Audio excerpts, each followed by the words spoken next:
Hi folks, Matt Easton here, Scholar Gladiatory. So something that we often don't consider, or I think a lot of people don't consider, is the use of the Roman scutum with a large spear.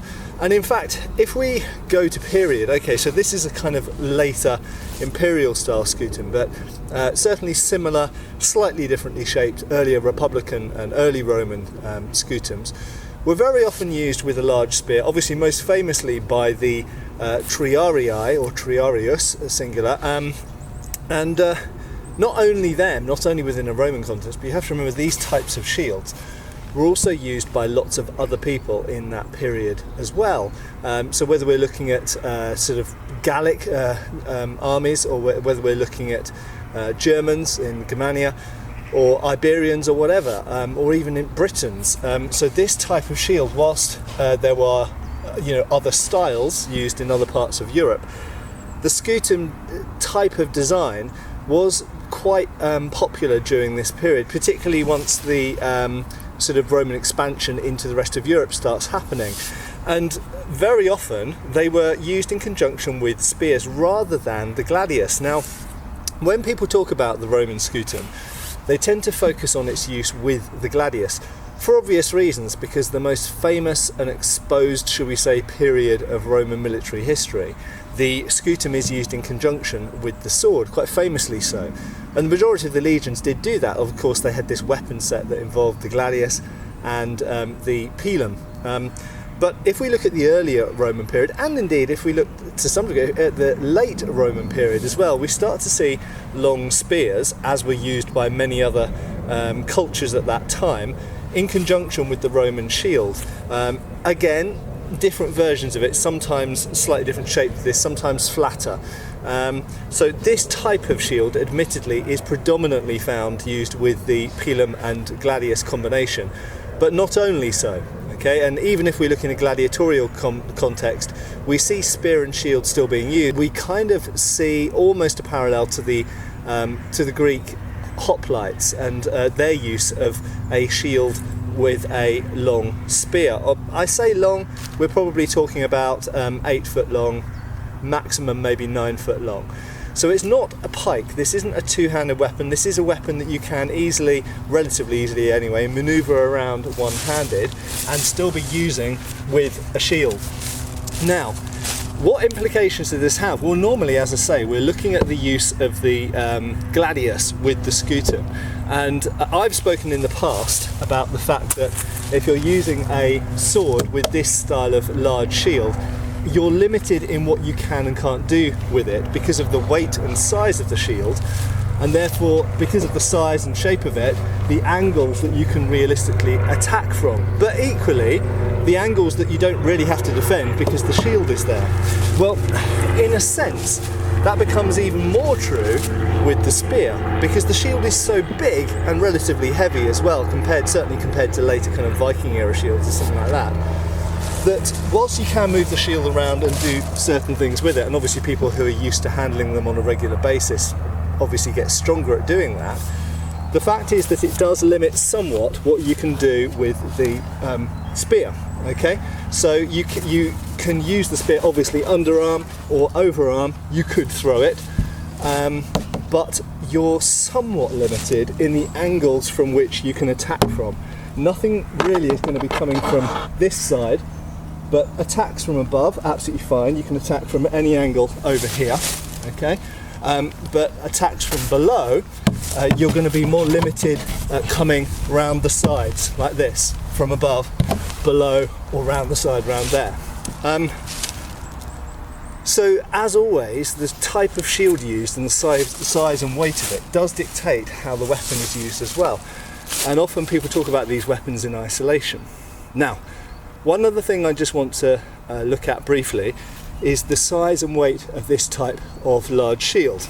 Now, if we're holding it at this type of height, which is what's normally shown in the historical artwork of the period, it does mean that your head is above the shield. You can hold the shield out, or you can hold it in, but your head is poking over the top. Now, if you have a helmet on, your helmet's going to take care of some of those attacks, but there's one important detail, and that is when your head is attacked, you need to move the head down or to the side rather than trying to move the shield upwards. Just put the spear down for a second. So if the shield is here and a person attacks my face, for example, I may well want to, and this cap is actually quite a good simulator for a Roman culus, but I may want to actually put the head down behind the shield, which is a quicker option than trying to lift the shield up, because the speed of that attack is far quicker than I can move a heavy pavis or scutum type shield upwards. Okay, bearing in mind you're going against gravity and it's a relatively heavy object, and if this is a feint, doing this exposes that down there. So actually what you might be better off doing is making sure it stays protecting pretty much from knee to shoulder, and if the attack comes in at the head, actually putting the head down momentarily behind or to the side of the shield. That is particularly important when we're talking about spear use, because if I'm fighting with a spear and a shield, one of the only parts of me which is really reachable or open to an opponent with a spear, assuming we're both using spears, is my face. So very often, whilst I'm wanting to see an attack, if an attack comes in at my face, I may well momentarily want to stick my head down behind the shield. So there we go, really, just a reminder that these types of shields were often used with spears, and either overarm or underarm, as we've spoken about, but equally that the type of shield and the size of shield really dictates how you move it, how you position it, and how you defend yourself with it as well. You don't want to be waving the weapon around a lot, because you're going to tire out your shield arm very, very quickly and potentially create more openings than is necessary.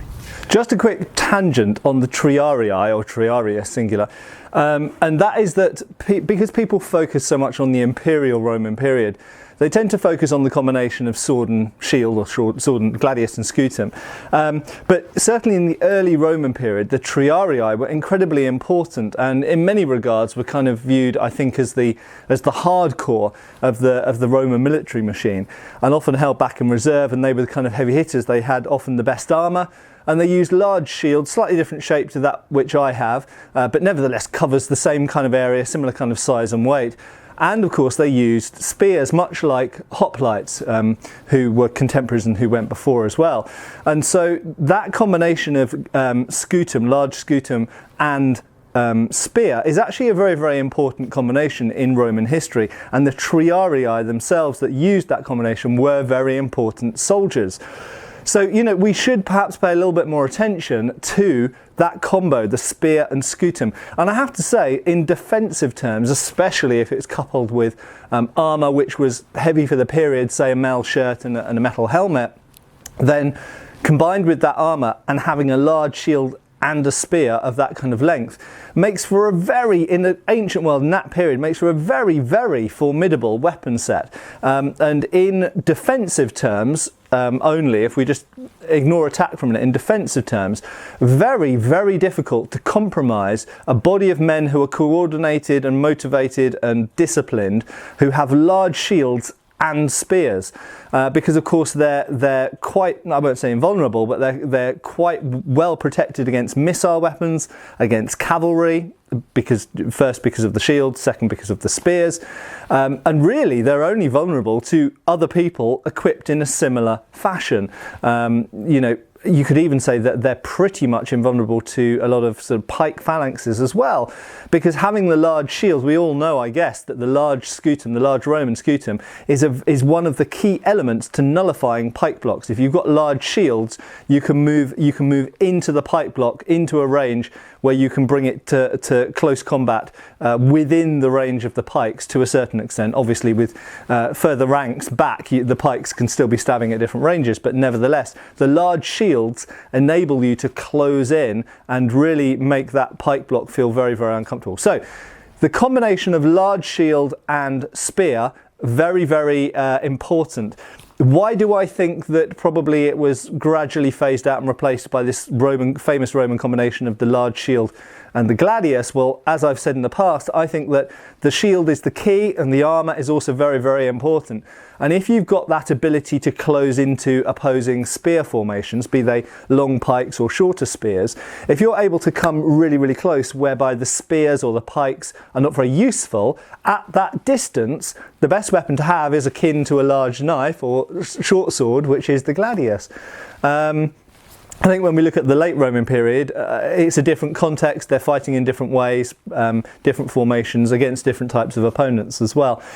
So that's a different thing. But I think certainly, there's a natural evolution there from, okay, I use a spear and a shield, to my shield is now really, really big, which means I can close in on the other spear enemies and stab them. Oh, well, now that I'm closing in, I don't necessarily need the spear anymore. Now maybe it's better to have a sword. Anyway, that's just some theories. Feel free to share your ideas below. There we go. Those are my thoughts currently, which will undoubtedly evolve, on the large Roman shield, the scutum, and the spear used together, and perhaps why they were popular in one period and gradually became less popular and replaced by the sword and shield in the famous imperial period, even if later on that changed yet again. Thanks for watching, and I'll see you soon for another video. Cheers, folks.